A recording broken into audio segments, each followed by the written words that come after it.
হঠাৎই আপনি জামিয়াতে বহু মানুষজনকে ডেকে একটা মিটিং সিটিং কিছু একটা করলেন আমরা দেখলাম। আসল ব্যাপারটা আমাদের একটু বলবেন? আসসালামু আলাইকুম রহমতুল্লাহ বারাকাত। সুপ্রিয় দেশবাসী, আপনারা জানেন আমাদের সংগঠনের বিরাট কর্মকাণ্ড চলে। তো সেই সংগঠনের সার্বিক উন্নয়নের জন্যই আমরা আজকের এই মিটিংটা ডেকেছিলাম।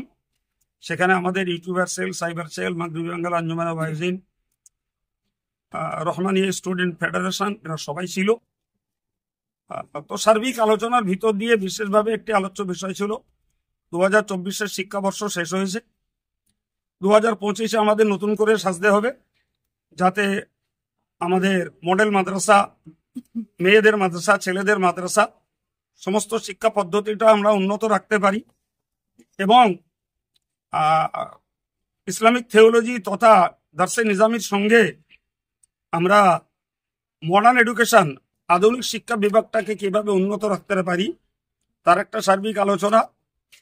বিশেষ করে পশ্চিমবঙ্গ সরকারের অনুমোদিত সরকারি বিভাগীয় শিক্ষা সিনিয়র মাদ্রাসার সঙ্গে টাই আপ রেখেই আমাদের ছেলেদের এবং মেয়েদের মাদ্রাসাগুলো চলে। তার উন্নত শিক্ষা ব্যবস্থা এবং ভবিষ্যৎ জীবনে শ্রীবৃদ্ধি কিভাবে হবে, এটা নিয়েই ছিল আজকের আমাদের এই প্রোগ্রাম।